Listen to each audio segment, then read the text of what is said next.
Hello बच्चों, आपके अपने YouTube channel the prime classes पे मैं प्रदीप आपका स्वागत करता हूँ। साथियों, इस सेशन में हम लोग देखेंगे कि चैप्टर 3 से जो रिलेटेड अपना डाउट है, क्वेश्चन है, बेसिक है, कुछ परिभाषाएं हैं, कुछ फार्मूला है, कैसे डाउट क्लियर करेंगे। साथियों, आपको समझ में आया होगा कि चैप्टर 1 और 2 का वीडियो मैं आपको प्रॉपरली अपलोड करके समझा दिया हूँ और मुझे पता है कि आप लोग मेरे वीडियो को रिस्पांस देते हैं, पढ़ते हैं। जैसे कि पिछले वीडियो को आप लोग सपोर्ट किए, उसी सपोर्ट और उसी उत्साह के साथ मैं इस चैप्टर 3 का वीडियो आपके लिए बनाया। चलिए देखते हैं क्या है। सबसे पहले हमको जानना पड़ेगा कि भाई साहब दो चर वाला रैखिक समीकरण है तो इसका कुछ डिफिनीशन होगा। कैसे पता चलेगा कि दो चर वाला रैखिक समीकरण है? तो आज के बाद से आपको पता चल जाएगा। देखिए क्या है, कुछ परिभाषा है, शब्दों में समझते हैं, फिर कुछ हम समझाते हैं आपको अंक में भी। दो चर वाले रैखिक समीकरण का ग्राफ एक सरल रेखा होता है। भाई, दो चर वाला रैखिक समीकरण का ग्राफ क्या होता है? एक सरल रेखा होता है। बात याद रखिएगा, सरल रेखा मतलब सिंपल लाइन। रेखा पर हर बिंदु का नियामक के हल को निरूपित करता है तथा समीकरण का प्रत्येक हल रेखा पर किसी बिंदु द्वारा निरूपित होता है। तो मतलब सिंपल सी बात यह है आपके सामने कि जैसे मान लीजिए कोई ग्राफ है। ग्राफ कैसे खींचते हैं? हमको एक्सिस पता होना चाहिए, एक्स एक्सिस, वाई एक्सिस।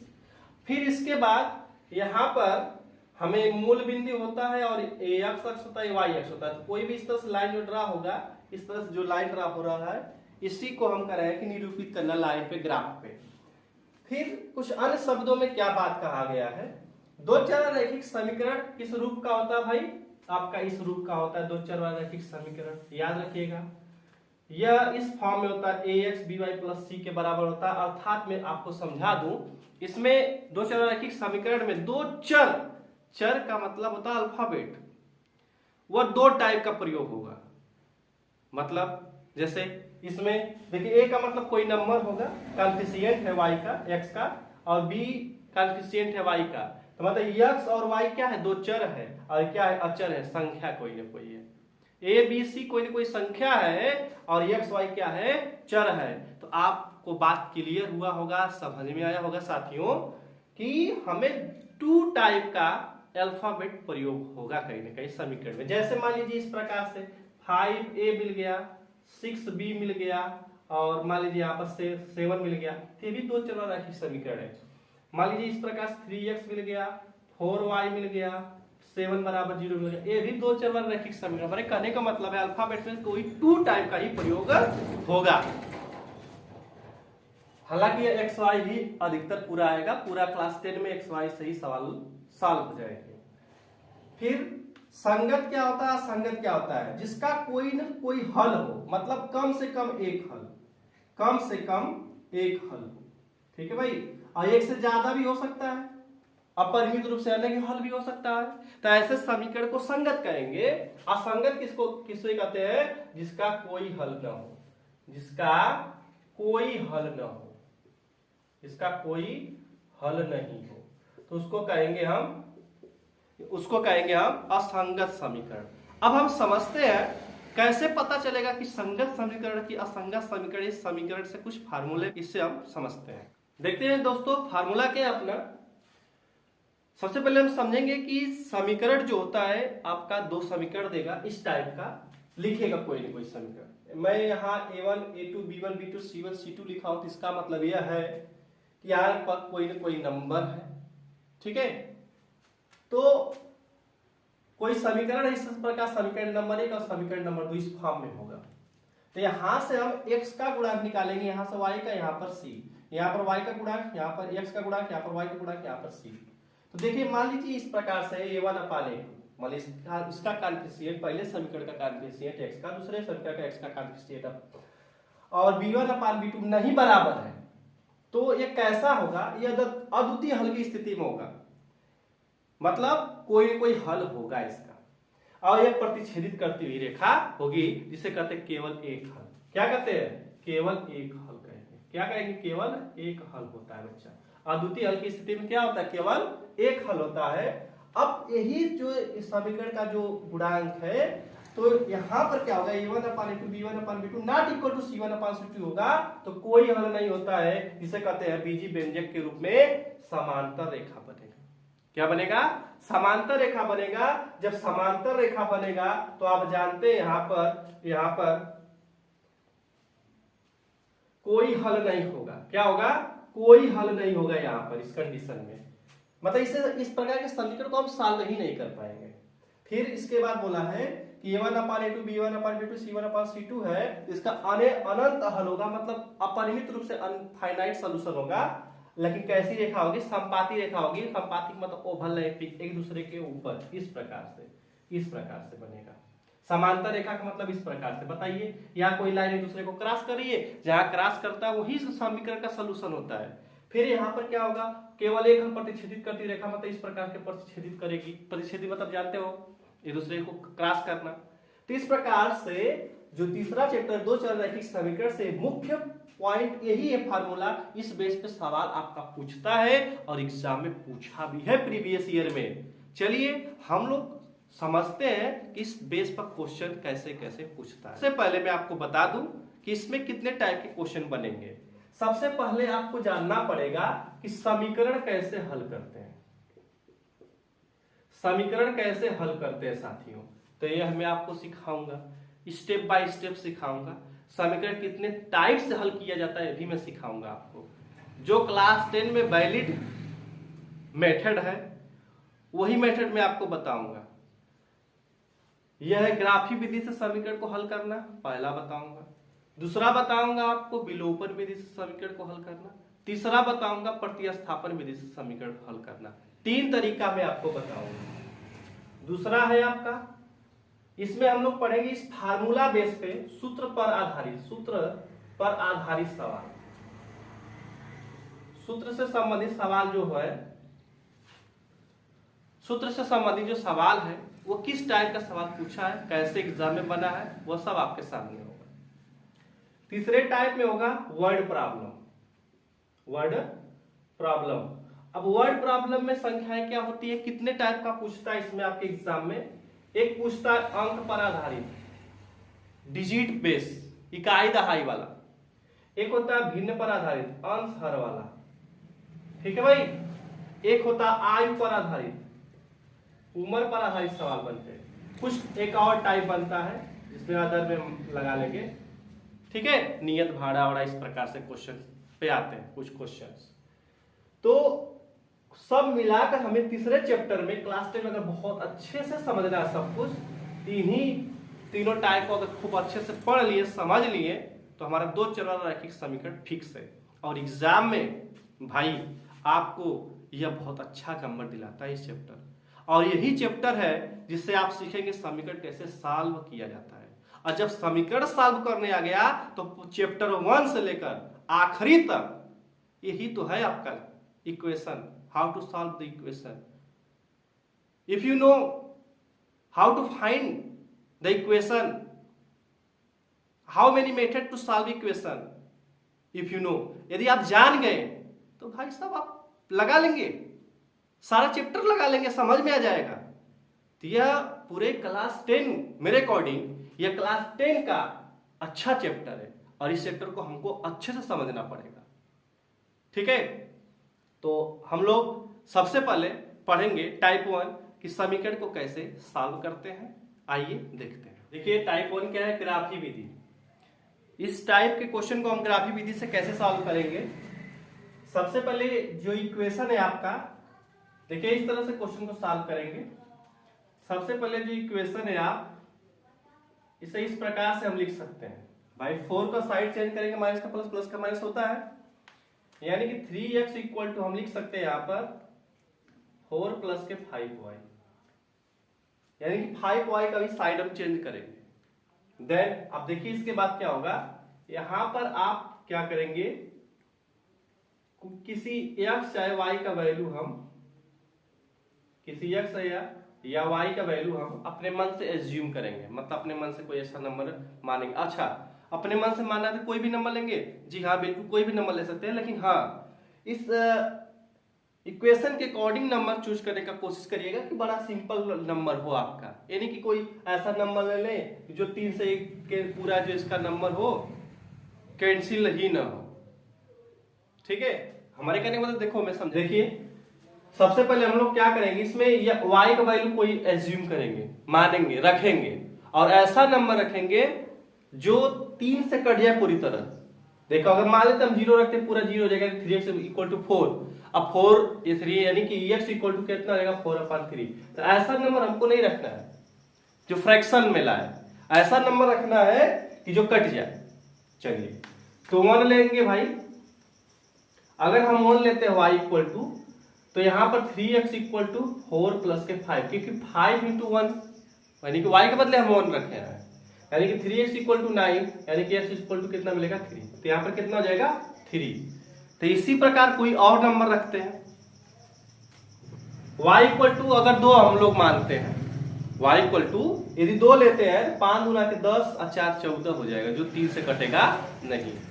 अच्छा 3 लेकर देखें, 3 लेकर देखें, 3 5 15 4 19 नहीं होगा। 4 लेते हैं भाई, अगर y इक्वल टू 4 लेते हैं तो 24, 8 तरीके 24 ही हो जाएगा। तो आप यहां पर मिनिमम 2 वैल्यू भी रख सकते हैं, मैक्सिमम चाहे जितना, हालांकि 3 ले लेंगे तो बहुत अच्छा आपका ग्राफ बनेगा।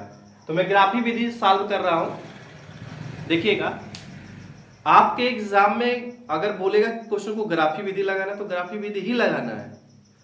अगर ग्राफ अवेलेबल हो तो ठीक है, नहीं अवेलेबल हो बोर्ड के एग्जाम में, तो आप उसी कॉपी पे, बोर्ड वाली कॉपी पर ही एज ए रफ डायग्राम बनाकर लगा सकते हैं, जैसे कि मैं लगाऊंगा। देखिएगा इसी तरह करना है आपको। फिर कोई ऐसा नंबर एज्यूम करिए कि जो भाई 3 से कंप्लीटली कट जाए। अगर y बराबर हम -2 रख लें, अब कहेंगे सर ये सब नंबर कहां से आ रहा है? आपको ऐसे कैलकुलेशन करना है जो यहाँ पर सटीक बैठे और कैंसिल हो जाए, कट जाए 3 से। हम चाहते तो और आगे बढ़ा सकते थे, लेकिन हमें क्या करना है, ग्राफ को छोटा बनाना है और एक्चुअल में सही बनाना है, और हमारा कम समय में छोटा ग्राफ में काम हो जाए। इस प्रकार कुछ ऐसा नंबर एज्यूम करना है। देखो बातें ग्राफी विधि अगर थोड़ा कम समझ में आ रही है तो संयम बनाकर पूरा क्वेश्चन को देखिए, फिर बातें समझ में आएंगी आपको। देखिए क्या करना है, y इक्वल टू -2 रखेंगे, यानी कि 3x इक्वल टू 4, 5 गुना के -10, 3x इक्वल टू -6, यानी कि y इक्वल टू -2 मिलेगा, यानी कि -2 रखेंगे तो अभी क्या मिलेगा, -2 ही मिल रहा है यहाँ पर इस तरह से। ठीक है, अब देखिए हमारा यहाँ पर बॉक्स तैयार दूसरे इक्वेशन की तरफ, इसे केस 1 कर दीजिएगा। अब केस 2 में चलते हैं दूसरे इक्वेशन की तरफ, प्लस के 7, ये पहले से इस प्रकार से है। आप देखो ग्राफी विधि से लगाने के लिए, बॉक्स तैयार करने के लिए क्या करेंगे, किसी एक के बराबर बाकी नंबर को चेंज कर दीजिएगा, साइड चेंज करिएगा, किसी एक बराबर ही सबको लिखना है। तो यहाँ पर कोई ऐसा नंबर रखिए जो आपका सॉल्व हो जाए। चलिए बड़ा आसानी से लग जाएगा अगर हम एक बॉक्स बना ले और इस तरह से करें, और 1 2 3 कम से कम 3 वैल्यू रखे x और y। अगर हम y इक्वल टू 1 रखते हैं, यानी कि इसके बदले 1 रख देंगे, तो देखिए मैं पूरी तरह से लगा कर समझाने का प्रयास कर रहा हूँ। तो यहाँ पर कितना हो जाएगा 9, अगर इसको काट देंगे तो कितना मिलेगा 1, तो यहाँ पर 1 हो जाएगा, और y का वैल्यू भी कितना मिलेगा 1। समझ में आया बात? इसी प्रकार से है, ऐसा कोई नंबर रखो जो 9 से कैंसिल हो। ठीक है, तो और कौन सा नंबर, यहाँ पर हम ऐसा नंबर रखते हैं जो आपका अच्छे से सॉल्व हो सके। अगर हम y इक्वल टू 10 रखें तो यहाँ पर हो जाएगा 20 प्लस के 7, यानी कि यहाँ पर हो जाएगा आपका 27। तो इसको कैंसिल करेगा तो कितना मिलेगा भाई 3, कितना मिलेगा 3, यानी कि y इक्वल टू 10, यहाँ पर हो जाएगा 3। अब कोई ऐसा भी नंबर रखिए जो चाहे देखो आप y का भी ले सकते हैं, x का भी ले सकते हैं। अब हमको आसानी क्या है, माइनस के 1 रख लेते हैं, तो यहाँ पर 9 होगा माइनस में, क्योंकि x 1 से गुणा कर दिए, फिर यहाँ पर मिलेगा 7 को दल आएंगे तो जुड़ जाएगा, तो 9 7 16 हो जाएगा 2y, यानी कि y इक्वल टू -8। तो ये दोनों बार रख देना है, तो -1 और -8। अब देखिए नेक्स्ट स्टेप क्या होगा आपका। इस तरह से हमने क्या किया, बॉक्स तैयार कर लिया। आपको इसी तरह एग्जाम में लगाना है, बॉक्स तैयार कर लेना है। आई होप कि आपको बॉक्स तैयार करने आ गया होगा। कोई भी इक्वेशन हो आपको बॉक्स इसी तरह तैयार करना है। समझ में आ गया बात? देखें अगर यहाँ तक नहीं समझ में आ रहा है तो फिर से एक बार मैं समझाने का कोशिश कर रहा हूँ, फिर भी ना आए तो वीडियो को रिवाइज कर लीजिएगा एक बार। देखिए ये इक्वेशन है आपका, इसे हम x बराबर लिख लिए साइड चेंज करके।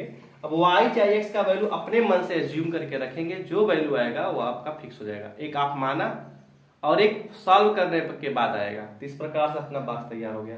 हालांकि जैसे यहाँ पर मान लीजिए मैंने y बराबर 1 रखा तो यहाँ पर 1 हो जाएगा, तो 5 1 5 5 4 9, 9 में 3 से भाग करें कितना मिलेगा, 3 मिलेगा। तो इसी तरह सारे नंबर हमने किया है, तो आप कर सकते हैं। बशर्ते इतना याद रखिएगा, इधर कोई अगर नंबर है तो फ्रैक्शन में ना हो, फ्रैक्शन होगा तो भाई दिक्कत होगी नंबर लाइन पे ड्रा करने में आपको, ठीक है। हालांकि उससे भी लगाया जा सकता है, लेकिन आपको यहाँ पर अच्छे से पूर्णांक नंबर लीजिएगा, अच्छे से समझ में आएगा, बाकी ग्राफ भी बहुत अच्छा बनेगा। चलिए हम ग्राफ बनाते हैं। आप जानते हैं कि यहाँ पर होता है एक्स एक्सिस, क्या होता है भाई, एक्स एक्सिस होता है, और इस एक्स एक्सिस में यह मूल बिंदु होता है जिसका निर्देशांक 0 0 होता है। अब बताइए यहाँ पर आप ग्राफ पेपर बनाएंगे तो बहुत सही बनेगा, और बाकी डिस्टेंस सेम रखिएगा, समान दूरी पर लीजिएगा सभी। और कैसे सर कहेंगे ये एक्स एक्सिस होता है और ये वाई एक्सिस होता है, तो आप बताइए सर कैसे आप रख रहे हैं यहाँ पर कि ये नंबर हमको कहाँ तक ड्रा करना पड़ेगा। देखिए एक्स में सबसे ज्यादा वैल्यू क्या है, तो सबसे ज्यादा वैल्यू एक्स में देखिए यहाँ पर 8 है, यहाँ पर 3, यानी कि सबसे ज्यादा 8 है दोनों में। तो जब सबसे ज्यादा 8 है कि 8 टाइम तक ले जाइए। अगर बहुत बड़ा ग्राफ बन रहा है तो आप ग्राफ खींचने का तरीका जानते हैं, एक यूनिट में 2 डिस्टेंस ले लीजिएगा, 0 2 4 6 8 10 ऐसे कर लीजिएगा। इससे भी ज्यादा नंबर है तो 0 5 5 10 15 20 25 ऐसे ले सकते हैं। तो छोटा ग्राफ बनाया जा सकता है, बहुत बड़ा नंबर न जाए जिससे कि ग्राफ बनाना कठिन हो। तो यहाँ पर हो जाएगा 7 8 9 10 तक कर लीजिएगा, कोई दिक्कत प्रॉब्लम नहीं। इसका मान भी -2 है तो माइनस कर लीजिएगा, -1 -2, चलिए -3 तक लिख लेते हैं। फिर y का जो मान है सबसे ज्यादा 4 4 4 10 है, 10 तक ले जाइए, इसको 10 तक ले जाइए भाई। 1 2 3 4 5 6 7 8 9 10, चलिए 11 तक लिख लेते हैं। 11 पॉइंट ज्यादा हुआ है तो और अच्छा ही रहेगा बात। फिर देखिए y का मान देखो, यहाँ से यहाँ तक कहते हैं x अक्ष की धन दिशा, यहाँ से यहाँ तक कहते हैं y अक्ष की धन दिशा, और इधर कहते हैं x अक्ष की ऋण दिशा, इधर कहते हैं y अक्ष की ऋण दिशा। तो जो जिस साइड पर सेट हो रहा है, जिस चतुर्थांश में आएगा उसी पे उसका नंबर का इंडिकेशन करेंगे। फिर देखिए नेक्स्ट क्या होगा भाई साहब, y का वैल्यू सबसे -8 तक है तो 8 तक ले जाइए, 1 2 3 4 5 6 7 8। तो अब हमें क्या बनाना है, ग्राफ बनाएंगे। सबसे पहले निर्देशांक से यानी कि पॉइंट बनाएंगे, ठीक है, निर्देशांक बिंदु डिसाइड करेंगे, तब जाके अपना ये ग्राफी विधि पूरा कंप्लीट होगा, ठीक है। इस प्रकार से यहाँ पर आपका ग्राफ तैयार हो गया। अब देखिए -2 है, तो -2 आपका x अक्ष का यहाँ पर है और y अक्ष का -2 यहाँ पर है, तो यहाँ पर एक निर्देशांक पॉइंट बनेंगे। आपको क्या करना है, क्लास 9 का सहारा लेना है। क्लास 9 में आप कोऑर्डिनेट ज्यामिति, निर्देशांक ज्यामिति पढ़े होंगे। इस तरह से निर्देशांक, बस क्लास 9 में यही समझाना, उसका मेन मकसद है निर्देशांक ज्यामिति देने का कि भाई साहब कोऑर्डिनेट है तो चतुर्थांश जानते रहिए। आप कोई भी चतुर्थांश में कोई भी पॉइंट है, नंबर दिया गया है तो उसके निर्देशांक बिंदु कैसे निकालेंगे, या निर्देशांक बिंदु दिया उसका पॉइंट कैसे निकालेंगे। तो अगर वहां पर बातें समझे होंगे तो यहाँ पर बहुत अच्छे समझ में आ रहा होगा। अगर बाय द वे अगर मान लीजिए वहां पर नहीं बातें समझ में आ रही, तो मैं तो यहाँ समझाने का प्रयास कर रहा हूँ भाई। देखिए या इस पे x का वैल्यू रखेंगे, इस पे y वाला वैल्यू रखेंगे, जब x y दोनों जहां मिलेगा वही निर्देशांक पॉइंट हो जाएगा। बात समझ में आया। जैसे सपोज करिए यहाँ पर x का मान 3 है, y का मान 1 है, तो x का मान 3 x की तरफ गए। अब देखिए ये भी ध्यान रखना आपको कि प्लस है कि माइनस, प्लस में तो प्लस वाले में जाएंगे, माइनस में तो माइनस वाले में जाएंगे। फिर क्या करना, देखो यहाँ पर फिर y का मान 1 है तो ऊपर कितना गया 1, अब दोनों जहां मिलेगा तो ये निर्देशांक पॉइंट हो गया। इसी प्रकार मैंने इसको किया, इसी प्रकार मैंने इसको किया, ये तीनों आपका तैयार हो गया। जब आपका एक बॉक्स कंप्लीट हो जाता है, निर्देशांक पॉइंट निकाल लेते हैं, तो निर्देशांक पॉइंटों को मिलाने का कोशिश करते हैं, एक सरल रेखा बनेगा हो जाएगा। अगर आपको अब इसमें क्या करना, आपको इक्वेशन का वैल्यू यहाँ पर लिख देना है। इक्वेशन जो है आपका, तो समीकरण 1 लिख सकते हैं। जैसे मैंने लाइन 1 ड्रा किया यहाँ पर समीकरण 1 का बॉक्स के सहारे, इसी प्रकार केस 2 का समीकरण नंबर 2 का हमने लाइन ड्रा करेंगे। चलिए ड्रा करते हैं, देखते हैं क्या होगा। बिल्कुल घबराने की बात नहीं। देखिए 1 मिनट में इसका आंसर आने वाला ग्राफी विधि से। ठीक है। और ग्राफी विधि हम लोग क्लास में पहली बार पढ़ रहे हैं निर्देशांक ज्यामिति का सहारा लेकर। तो ये क्लास 10 के बच्चों के लिए थोड़ा सा नई चीज होती है। तो आप जानते हैं कोई चीज जब पहले पहले हम लोग फेस करते हैं तो थोड़ी सी प्रॉब्लम आती है। हालांकि अगर हमें थोड़ा सा पूर्व नॉलेज अच्छा है तो नए नॉलेज को सीखने में बहुत ज्यादा कठिनाइयां नहीं होनी चाहिए साथियों। ये बात याद रखिए मेरी थोड़ी सी बात, और पैसेंस बनाकर धैर्य से कैसा समझते हुए चलिए, निश्चित रूप से ग्राफी विधि आपको आ जाएगा। ठीक है। x का मान 1 है, y का मान 1 है, तो यहाँ पर x का मान 1 है और y का मान 1 है, यहाँ पर एक बनेगा पॉइंट। फिर 3 है तो 3 यहाँ पर है और इसके बाद 10 तक ले जाएंगे, यहाँ तक आएगा। देखिए यहाँ तक आ गया। ठीक है, 2 निर्देशांक मिल गया। तीसरा क्या है, -1 और -8 है, तो -1 इधर है आपका और -8 आपका यहाँ पर है। ठीक है, कोशिश करिएगा यहाँ पर पूरा सीधे सीधे देखिए आप 8 तक पहुंचा। अब क्या करेंगे, इसे हम लोग सीधे मिलाने का कोशिश करेंगे। लाइन आपका बन जाएगा, तो यहाँ पर एक इक्वेशन का वैल्यू भी लिख सकते हैं यहाँ पर कि भैया इस प्रकार से मैंने इक्वेशन को दर्शा कर लाइन ड्रा किया है। अब आपको क्या करना, अगर दोनों लाइन ड्रा हो गया है तो अब आपको कुछ नहीं करना है ज्यादा। देखो अब जो दोनों लाइन जहां क्रॉस कर रही है, इंटरसेक्ट कर रही है आपस में, उसका एक पॉइंट बनाएंगे और उसी पॉइंट का जो निर्देशांक होगा साथियों वही x और y। यहां पर कैंसिल कर रहा है, देखिए यहां पर कैंसिल कर रहा है कि नहीं, ये वाली लाइन और ये वाली लाइन दोनों एक दूसरे को यहां पर कैंसिल कर रही है, दोनों एक दूसरे को यहां पर कैंसिल कर रही है। तो इसका आंसर होगा x इक्वल टू अगर सीधे बनाएंगे तो हमें लग रहा है कि सीधे सीधे पूरा आना चाहिए, एक एक आंसर आना चाहिए, 1 होना चाहिए और माइनस के 1 होना चाहिए। तो इस प्रकार से x और y का वैल्यू आपका फाइंड हो जाएगा ग्राफी विधि से। जब निर्देशांक, जब दोनों लाइन एक दूसरे को क्रॉस करें उसी क्रॉस पॉइंट का निर्देशांक बताएंगे, x अक्ष पे कितना है, y अक्ष पे कितना जा रहा है, वही आपका आंसर होगा। अपना ग्राफी विधि से ग्राफ बनाकर आंसर हम दे सकते हैं। ठीक है, तो बातें समझ में आ रही हैं आपको।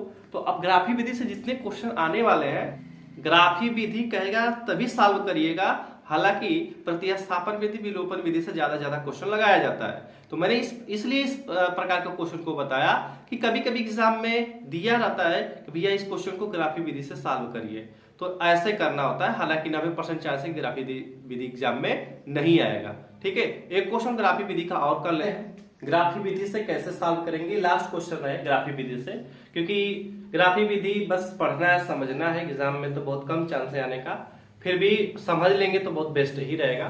तो मैं जैसे बताया उस तरह से काम करना है आपको कि भैया किसी एक के साइड के बराबर हम किसी एक को करेंगे, मतलब मैंने x बराबर y को 10 साइड चेंज करके लिख लिया। अब यहाँ पर बड़ा आसान रहेगा आपको बॉक्स बनाना। ठीक है, तो यहाँ पर x लिखिए, यहाँ पर y लिखिए।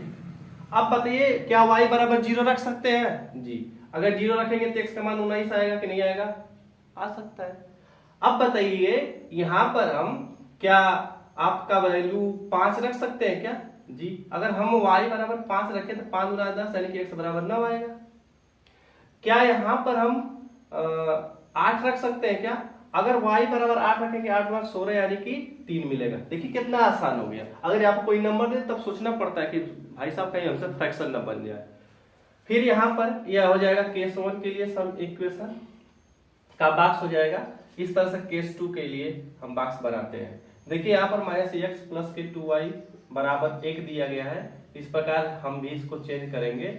अब यहाँ पर फिर से बॉक्स बनाने का कोशिश करेंगे। आप चाहते इस वाले माइनस को यहाँ पर भी ऐसे साइड चेंज करेंगे तो दोनों का साइन चेंज हो जाएगा। ठीक है, तो यहाँ पर x लिखिए, यहाँ पर y लिखिए। अब बताइए यहाँ पर y बराबर 1 रखे, 0 रख लेते हैं। y बराबर 0 रखते हैं तो x बराबर -1 आएगा, क्योंकि ये पूरा 0 हो गया। अगर यहाँ पर हम 1 रख लें तो या 2 1 कम 2 और 1 आएगा। ठीक है, अगर यहाँ पर 5 रख लें, अब कुछ भी रख सकते हैं। ठीक है, 5 रख लेते हैं, 5 गुना के 10 यानी कि 1 निकल जाएगा तो 9 आएगा। तो इस प्रकार से हमने बॉक्स तैयार कर लिया। अब हम क्या करते हैं, इस बॉक्स को हम अपने कोऑर्डिनेट पे सेट करने का कोशिश करते हैं। ये x हो गया, ये वाला y अक्ष हो गया। अब बताइए सबसे ज्यादा वैल्यू x का 19 है, तो 19 टाइम लिखेंगे, चाहे 2 का अंतर ले लीजिए। 1 यूनिट इक्वल टू 2, ऐसे करेंगे तो आसान हो जाएगा, 3 भी कर सकते हैं। चलिए हम 2 2 रखते हैं, 1 2 3 4 5 6 7 8 9, तो एक के बाद 0 के बाद 2 4 6 8 10 12 14 16 18, ठीक है। तो आपका 20 कर लीजिए, इसमें 19 आ जाएगा, ठीक।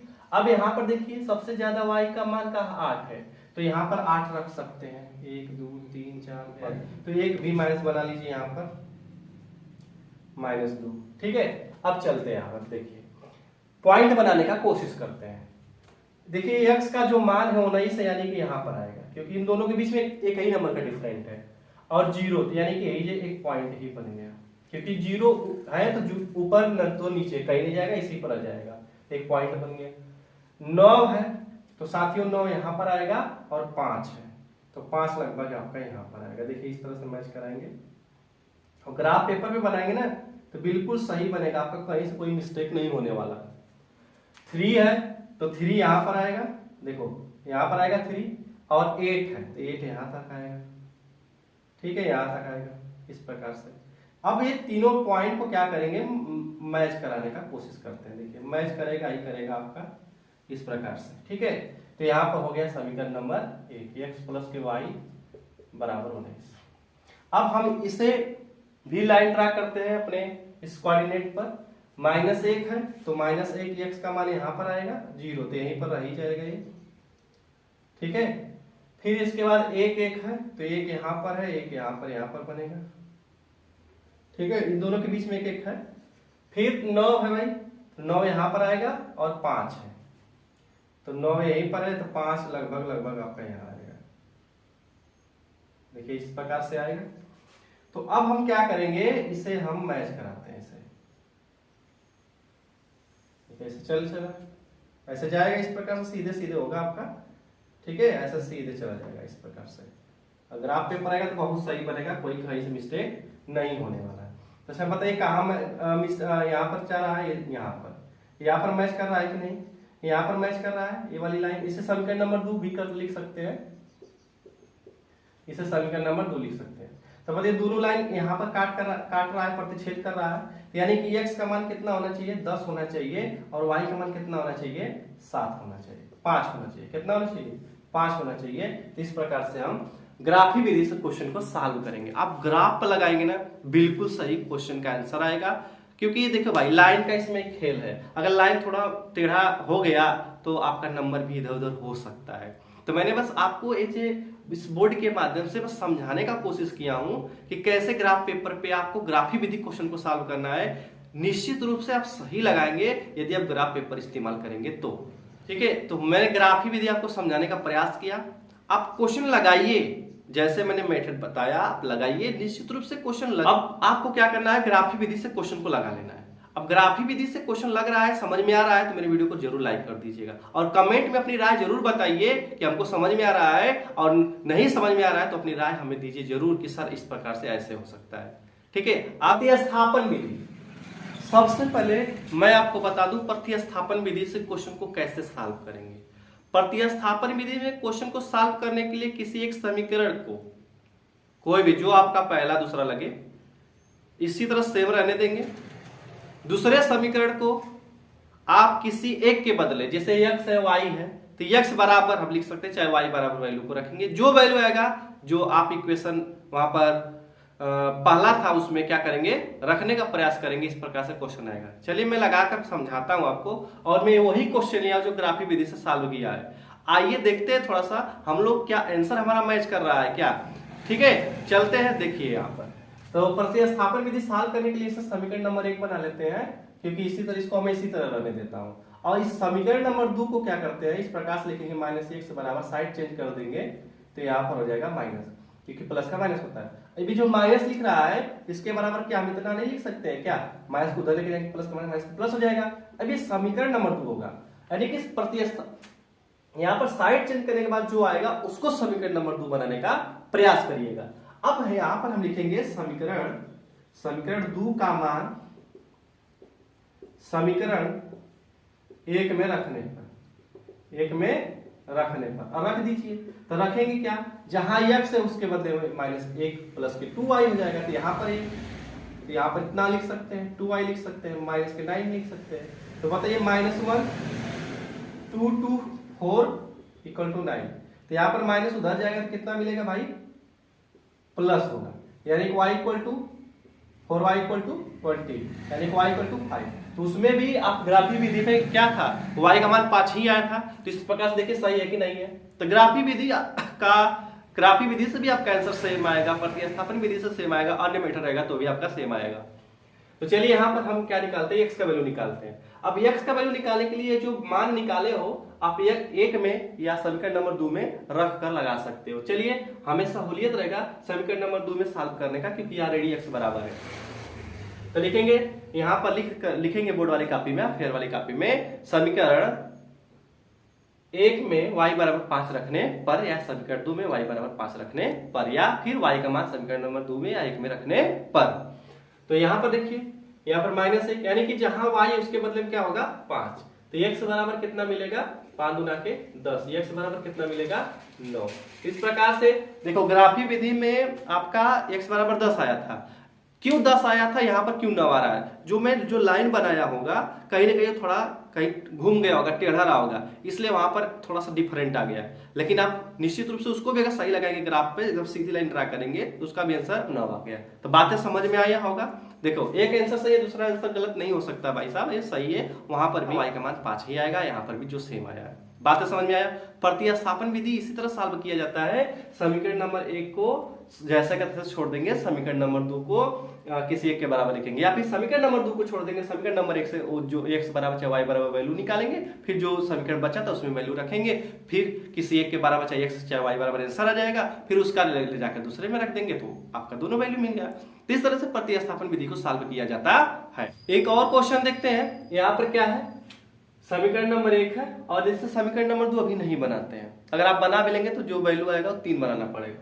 तो चलिए यहाँ पर कोई दिक्कत नहीं है, यहाँ पर हम x बराबर y को इधर लेकर आएंगे तो प्लस हो जाएगा। इससे समीकरण नंबर 2 बनाते हैं। अब कहेंगे इस समीकरण नंबर 2 का मान समीकरण नंबर 1 में रखने पर, यानी कि जहां x उसके बदले में इतना हमको रखना। तो 3y माइनस के 5 इक्वल टू -1।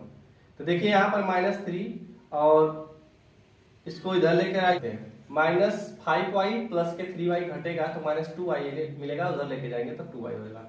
तो यहाँ पर इसको क्या करना है, घटा देना है 2y, y equal to minus के 1 मिलेगा। इस प्रकार से y का वैल्यू मिल गया।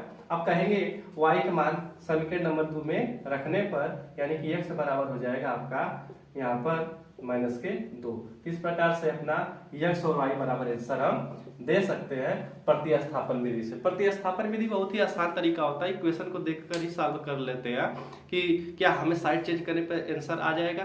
तो भाई साहब ठीक है, कोई दिक्कत प्रॉब्लम नहीं है, आप प्रतिस्थापन विधि लगाइए, विलोपन विधि लगाइए, ठीक है, कोई उसमें वो नहीं है कि आपको यही मेथड लगाना है। अगर इक्वेशन सॉल्व करने के लिए आ गया तो कोई भी मेथड सॉल्व कर सकते हैं। अगर कहा है उस क्वेश्चन में बोला है कि नहीं इसी मेथड सॉल्व करिए तो इसी मेथड से आपको लगाना पड़ेगा, तो अच्छा रहेगा आपका। हालांकि उसमें भी अदर मेथड लगा लेंगे तो कुछ ना कुछ नंबर तो मिल ही जाएगा। ये विलोपन विधि में क्या है आपको, तो इसमें क्या कर देंगे, किस प्रकार समीकरण सॉल्व करेंगे समझते हैं। विलोपन विधि मोस्ट इंपोर्टेंट, कोई भी दो चर रैखिक समीकरण में कोई भी जब आप इक्वेशन लगाते हैं तो विलोपन विधि से क्वेश्चन को ज्यादातर सॉल्व किया जाता है। तो इसमें यह मेथड बहुत ही आसान है और यह मेथड बहुत ही इंपॉर्टेंट भी है अपने आप में। तो जितने भी आपका समीकरण बनाने का तरीका है, सॉल्व करने का तरीका है पूरे मैथ में, विलोपन विधि ही मोस्ट इंपॉर्टेंट है। इससे क्या होता है, आपका मिस्टेक बहुत कम होते हैं, बहुत सटीक आंसर आते हैं, बहुत कम समय में आंसर आ जाते हैं। तो चलिए इस मेथड को समझने का प्रयास करते हैं एक बेहतरीन तरीके से। क्या है, 4x + 5y = 7, 3x + 4y = 5। इस प्रकार से दिया गया दो इक्वेशन, हमें इन इक्वेशन को सॉल्व करना है। तो सबसे पहले क्या करेंगे, यहाँ पर हम इक्वेशन लिखेंगे, इक्वेशन नंबर लिखेंगे, इक्वेशन नंबर 1 और इसे लिखेंगे इक्वेशन नंबर 2 लिखेंगे। तो यहाँ पर इस प्रकार से हो गया। अब हमें देखना है कि x का जो गुणांक है और y का जो गुणांक है क्या आपस में बराबर है। अगर कोई एक बराबर है तो हमें विलोपन विधि लगाना बड़ा आसान रहेगा, नहीं होगा तो भी मैं बताना सिखाता हूं। तो देखो यहां पर क्या होगा, यहाँ x का गुणांक 4 x का गुणांक 3 है तो बराबर नहीं है, यहाँ y का गुणांक 5 है y का गुणांक 4 तो बराबर नहीं। कोई एक ही आपका बराबर हो तो भी काम हो जाएगा। अब नहीं बराबर है तो क्या करेंगे, विलोपन विधि क्या कहता है, किसी एक को कैंसिल कर दीजिए, काट दीजिए, अब कोई एक बचेगा तो आपका उसके बराबर आंसर आ जाएगा। ठीक है। तो अब यहाँ पर हम क्या करेंगे, किसी एक चर को बराबर करने के लिए चाहे x चाहे y का क्रॉस मल्टीप्लाई करेंगे। इस x के गुणांक को पहले वाले में और पहले वाले गुणांक को दूसरे वाले में गुणा करेंगे। तो चलिए, तो यहाँ पर 3 है तो 3 का मल्टीप्लाई करेंगे, 4 है तो 4 का मल्टीप्लाई करते हैं। देन फिर देखिए यहाँ पर मल्टीप्लाई करेंगे तो 3 चौको 12, 5 3 15 और 7 1 21। ठीक है, यहाँ पर कितना हो जाएगा, 4 3 12, 4 चौको 16, 5 20। इस प्रकार से हो जाएगा आपका इक्वेशन तैयार। और यहाँ पर देखिए इसका जो गुणांक है आपस में बराबर है, यानी कि x बराबर 12, यहाँ पर 12। देखिए जो भी मल्टीप्लाई करें सब में करना पड़ेगा, अगर यहाँ पर कोई नंबर तो इसमें भी करना पड़ेगा। ठीक है, याद रखिएगा नहीं कि इसी में करना है, कुछ बच्चे इसी में कर देते हैं। तो यहाँ पर इस प्रकार से क्वेश्चन को सॉल्व करेंगे। तो देखिए यहाँ पर क्या होगा, फिर यहाँ पर लिखेंगे घटाने पर। क्यों घटाने पर, देखिए यहाँ पर प्लस यहाँ पर प्लस, तो कोई कैंसिल तो होगा नहीं, अलग अलग डिफरेंट चीज हो तभी कैंसिल हो सकता है। अगर ऑलरेडी डिफरेंट है तो घटाने की जरूरत ही नहीं। तो हमें यहाँ पर क्या करना पड़ेगा, घटाने का प्रोसेस करना पड़ेगा, यानी कि लिखेंगे घटाने पर। क्या लिखेंगे, घटाने पर। तो यहाँ पर प्लस है तो माइनस, प्लस है तो माइनस, प्लस है तो माइनस। देखिए कैंसिल हो जाएगा, ये माइनस में से निकल गया तो माइनस के 1 बचेगा। 1 नहीं लिखा जाता है किसी का भी कोएफिशिएंट। और यहाँ पर कितना मिलेगा, 1 मिलेगा। क्यों 1 मिलेगा, क्योंकि 21 में से 20 गया 1, y बराबर क्या, y का मान 1 आ गया। अब इस y का मान समीकरण 1 में 2 में किसी में आपको जो उचित लगे उसमें आप पुट करके वैल्यू फाइंड कर सकते हैं। देखिए समीकरण 1 में रखने पर रख दीजिए भाई, तो 4 5 गुणे -1 बराबर 7, यानी कि 4 5 एकम 5 बराबर 7, यानी कि 4x इक्वल टू 7 प्लस के 5, यानी कि 4 इक्वल टू कितना हो जाएगा 12, 3 चौको 12। इस प्रकार से हमने x और y का मान निकाल कर आपको दिखाया विलोपन विधि से। देखो जितने भी मैंने मेथड बताया आपको, ग्राफी विधि, प्रतिस्थापन विधि, उन दोनों मेथड में सबसे आसान तरीका, बहुत बेहतरीन तरीका है। और है आपको लग रहा होगा कि यह आसान तरीका है, तो मैंने एक क्वेश्चन के माध्यम से समझाया आपको, इस प्रकार से क्वेश्चन को लगाया जाता है। चलिए फिर एक और क्वेश्चन लेकर समझाते हैं कि आपको कैसे विलोपन विधि से क्वेश्चन को सॉल्व करेंगे। और एक दूसरी बात बता दूं आपको, मैं ऑफलाइन कोचिंग भी चलाता हूं और मेरी ऑफलाइन कोचिंग बेल्हाड़ी मार्केट में पड़ता है। और बेल्हाड़ी मार्केट एक प्रसिद्ध स्कूल है, नेहरू स्मारक उच्चतर माध्यमिक विद्यालय बेल्हाड़ी। और ये जो भी बच्चे अगर जानते होंगे और अगर हमारी ऑफलाइन बैच से जुड़ना चाहते हैं तो निःशुल्क आपको, मैं दिखा दूं आपको, निःशुल्क आपको इस प्रकार से सारे सब्जेक्ट का नोट्स प्रोवाइड कराया जाता है। चाहे वो एसएसटी हो, चाहे वो साइंस हो, चाहे फिर आपका हिंदी हो, इंग्लिश हो, यहाँ तक कि आर्ट के भी क्वेश्चन आपको बताए जाते हैं कि आप एग्जाम में 20 में 20 पूरा कर पाए। तो अगर आप सारा सब्जेक्ट पढ़ना चाहते हैं वो भी कम फीस में, तो आप हमारे संस्था से ऑफलाइन बैच में जुड़ सकते हैं। तो देखिए इस प्रकार से पूरे नोट्स होते रहते हैं इस प्रकार से, और पूरे आपको शार्ट में सब कुछ समझाया और बताया गया है। और कोचिंग में भी नोट्स कराए जाते हैं, बातें समझाया लिखाया जाता है। अगर आप इच्छुक हैं हमारे संस्था से जुड़ना चाहते हैं, जो भी बच्चे हैं बच्चियां हैं, तो हमसे आप संपर्क कर सकते हैं। और अगर आसपास के हो तो, क्योंकि मेरा ये वीडियो आपका YouTube पर है तो बहुत जगह दिखेगा, तो आप जानते होंगे कि आप जहाँ कंफर्ट कर सकते हो वही आपको ऑफलाइन बैच ज्वाइन करना चाहिए। हालांकि मैं तो कोशिश कर रहा हूँ कि जो बच्चे बहुत डिस्टेंस पर हैं, वो असमर्थ कोचिंग पढ़ने या पहुँचने में, तो उनके लिए मैं बनाया हूँ, सहायता कर रहा हूँ। हालांकि आप पहले से कहीं ना कहीं पढ़ रहे हैं तो उनके लिए भी बड़ा इम्पोर्टेंट हो जाएगा कि भाई साहब अगर ये टाइप छूट गया है या फिर कम समझ में आया है तो इस वीडियो के माध्यम से आपको समझ में आएगा। रील देखने से अच्छा है कि नॉलेजफुल वीडियो देखें, इससे आपका नॉलेज में ग्रोथ होगा, वृद्धि होगा, बातें समझ में आएगी और लाइव बड़े अच्छे से सब कुछ चलता रहेगा। क्योंकि देखो आप रील स्क्रॉल करते जाएंगे तो उसमें टाइम आपका बहुत वेस्ट हो जाएगा और मजा आएगा, लेकिन जो आज का जो मजा है बाबू, ये जिंदगी भर आपको नाश कर देगा और जिंदगी भर आपको सजा मिलेगा। जब तक जिएंगे तब तक आपको संघर्ष करता रहेगा। और आज नहीं संघर्ष करेंगे तो, अगर आज संघर्ष कर लेंगे तो जिंदगी आपकी बन जाएगी, जिंदगी में मजे मजे ही रहेंगे। तो इसलिए रील देखना छोड़ दीजिए, नॉलेजफुल वीडियो देखिए। यह मेरा आपके लिए एक रिक्वेस्ट रहेगा, आदेश अगर मान सकते हैं तो आदेश ही समझिएगा, अगर बड़े भाई मानते हैं तो। चलिए आप समझते हैं, एक और क्वेश्चन देख लेते हैं विलोपन विधि क्या है आपका। मैं फ्रैक्शन टाइप का क्वेश्चन लिया हूँ, अच्छे लेवल का क्वेश्चन है, एग्जाम में बनने की संभावना भी होती है इस टाइप का। और ये आप जरूरी नहीं कि एक क्वेश्चन ही डायरेक्ट आए, वर्ड प्रॉब्लम बेस्ड भी क्वेश्चन बन सकता है आपका, जो कि डायरेक्टली आपको एग्जाम में नहीं आएगा, वर्ड प्रॉब्लम बेस्ड देगा। क्योंकि वर्ड प्रॉब्लम को जब भी पढ़ते हैं, सॉल्व करते हैं, तो एक इक्वेशन बनाकर दूसरा इक्वेशन बनाकर सॉल्व किया जाता है, इसलिए इक्वेशन सॉल्व करना मोस्ट इंपॉर्टेंट है। अगर इक्वेशन सॉल्व करने आ गया तभी आपको नेक्स्ट पार्ट आपको समझ में आने वाला है। चलिए देखते हैं, समझते हैं इक्वेशन को कैसे सॉल्व करेंगे। यहाँ पर देखिए फ्रैक्शन टाइप में है, तो कोई भी इक्वेशन फ्रैक्शन टाइप में नहीं होना चाहिए। इस फ्रैक्शन को हटाएंगे या डिनोमिनेटर को हटाएंगे, हटाने का कई तरीका है, इसके एलसीएम से दोनों में गुणा करते हैं। तो चलिए यहाँ पर सबसे पहले इक्वेशन हम लिख लेते हैं। यहाँ पर लिखेंगे इक्वेशन नंबर 1 हो गया। अब लिखेंगे दोनों पक्षों में अगर नहीं बात समझ में आ रहा है दोनों पक्षों में, तो इस तरह से ले लीजिए। आप देखिए यहाँ पर क्या हो जाएगा, इस दोनों का एलसीएम 6 हो जाएगा, इसमें डिवाइड करेंगे, फ्रैक्शन तो सॉल्व किए होंगे ना, वही चीज यहाँ पर। तो 2 3 6 3 आएगा, 3 3 9। तो यहाँ पर कितना का 3 गुना के 6, 5 गुना के 10, इस प्रकार से यहाँ पर हो जाएगा। आप यहाँ पर लिख लीजिए इसको। आप जानते हैं कि बराबर है तो क्रॉस मल्टीप्लाई करेंगे, इस प्रकार से यहाँ पर आपका हो जाएगा -12। समीकरण नंबर 2 बना लीजिएगा यहाँ पर, ठीक है। अब यहाँ पर थोड़ा सा दूसरे समीकरण को देखते हैं। यहाँ पर इसे लिख लेंगे इस प्रकार से, और जब लिख लेंगे तो यहाँ पर जैसे मैंने समझाया आपको, यहाँ पर भी वही काम करना है। तो यहाँ पर एलसीएम ले लेंगे, तो यहाँ पर इस प्रकार से सॉल्व करेंगे, 3 आएगा, क्योंकि एलसीएम 6 आएगा, 2 3 6 2 आएगा, 3 गुना 6 3 आएगा। और यहाँ पर इस तरह लिख लेंगे। देखिए हर बराबर है तो हर बराबर तो कैंसिल हो जाएगा, यानी कि 2x + 3y = 13 हो जाएगा।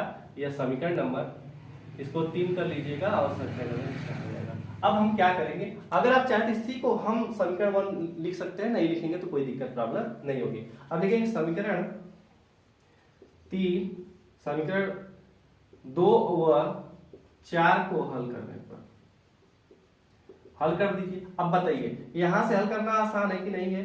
आप विलोपन विधि ही लगाना है, क्योंकि मैंने आपको बोला ही विलोपन विधि सॉल्व करना बड़ा आसान तरीका होता है, कोई भी क्वेश्चन विलोपन विधि सॉल्व किया जाता है। तो विलोपन विधि सॉल्व करने का कई तरीका है कि यहाँ पर इसके गुणांक को बराबर किया जाता है। तो यहाँ पे ये गुणांक बराबर नहीं है, तो यहाँ पर बराबर करते हैं कैसे, यहाँ इसमें 2 का गुणा करेंगे, इसमें 9 का गुणा करते हैं। यहाँ पर कितना जाएगा, तो जब यहाँ पर आप गुणा करेंगे पूरा,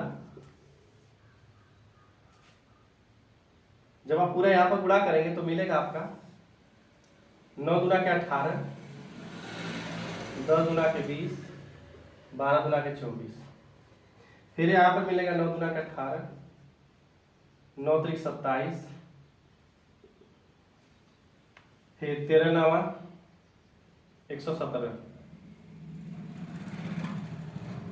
तो यहाँ पर क्या करेंगे, लिखेंगे घटाने पर, तो ये माइनस माइनस हो जाएगा, तो -47y, ये भी जुड़ेगा, 7 4 11 और 4 और 1 माइनस में आएगा, क्योंकि दोनों माइनस है, जब दोनों माइनस होता है उसको ऐड ही किया जाता है। जब इसे आप कैंसिल करेंगे तो 3 बार में कैंसिल हो जाएगा, तो y का मान अपना आ गया 3। अब क्या करेंगे, इस y का मान किसी में भी आप रख देंगे, 1 2 3 4 में से किसी एक में, तो आपका आंसर आ जाएगा। हालांकि इसमें रखना बड़ा आसान रहेगा, चाहे इसमें रखना आसान रहेगा, 2 या 4 में। तो लिखेंगे y का मान समीकरण 2 में रखने पर, यानी कि जहां y है उसके बदले में 3 रखेंगे। तो इस प्रकार से सॉल्व कर लेंगे आप। देखो 10 या 30 इधर ले जाएंगे तो प्लस हो जाएगा, और यहाँ पर हो जाएगा आपका, यहाँ पर हो जाएगा 9 x बराबर के 18, और कैंसिल करेंगे तो x बराबर मिलेगा 2। तो इस प्रकार से अपना उत्तर हम दे सकते हैं कि x और y का मान कितना होगा। आपको सॉल्व करके दिखाया, x का मान 2 कैसे आया। यह था ग्राफी विधि, विलोपन विधि, प्रतिस्थापन विधि। मैंने 3 मेथड बताया आपको क्वेश्चन सॉल्व करने का। तीनों मेथड में 2-2 क्वेश्चन मैंने आपको लेकर समझाया हूं। आई होप कि आपको बहुत अच्छे तरीके से समझ में आया होगा। दोस्तों जिन मेथड बताया है आपको समझने का प्रयास करना है, आई होप कि समझ भी आ गया होगा।